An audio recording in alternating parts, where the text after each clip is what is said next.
15,000 Americans will be diagnosed with glioblastoma this year. It's considered a rare cancer, but doctors are seeing an increase in cases. There is hope, though, and important research underway, including the work of a local organization that's helping to enroll brain cancer patients in clinical trials all over the world.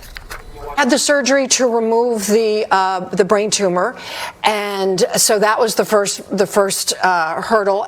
It's a crushing diagnosis, one that Wendy Rieger faced with grace and courage and shared with viewers shortly after having surgery over the summer. Glioblastoma is an aggressive and deadly brain cancer that's notoriously hard to treat. It's what killed Senators John McCain and Ted Kennedy and President Biden's son, Beau. And it's lethal because of several things. One, it grows very rapidly. Second, it is resistant to almost any type of therapy, radiotherapy or chemotherapy. And third, it moves through the brain. Dr. Webb Calviny is one of the pioneers in cancer research and says treatment typically begins with surgery to remove as much of the tumor as possible, followed by radiation and chemotherapy.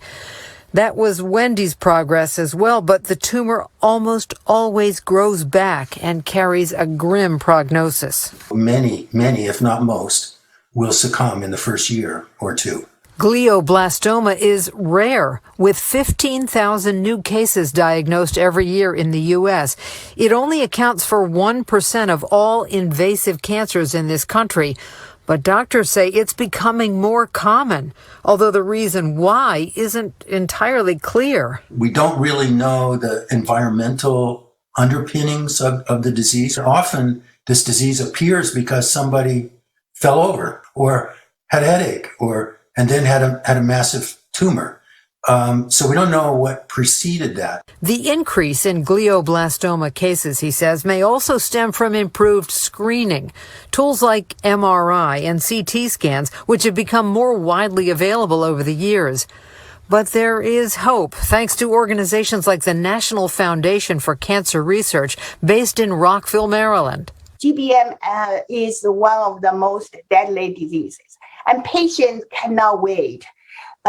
And we have people dying, yet the traditional clinical trial system takes too long.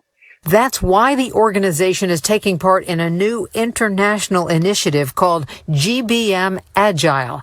Unlike traditional trials, the program is changing the way rare cancers and diseases are treated, making it easier for brain cancer patients to access experimental drugs and therapies. That can put the patients into trials faster, and they can have access to multiple drugs. This global initiative allows participants to receive multiple treatments at the same time in clinical trials all around the world and limits the number of patients who are given a placebo in trials. This gives people more options as they face a formidable enemy. This whole process is hundreds of researchers and physicians who want to provide hope to these patients and make this terrible situation maybe a little bit better for people. And hopefully we can find something which will solve this problem. Getting into a clinical trial can be challenging for patients with a terminal illness. It was quite a process for Wendy to enroll in a vaccine trial at Duke University. That's why this GBM Agile program holds so much promise. Right now, it's geared to those with brain tumors, but the future hope is that it could one day lead to treatments and research opportunities for other cancers and diseases.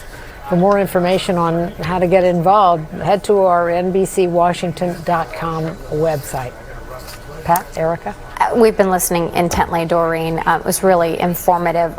Let me ask you about symptoms, though. Are there any warning signs that people might be able to look out for when it comes to brain cancer? Well, there are a lot of warning signs that could be indicative of a brain tumor or other things as well. The symptoms can really vary from person to person based on a lot of different factors, including where in the brain the tumor is located. For some, it can be headaches. That's what Wendy experienced.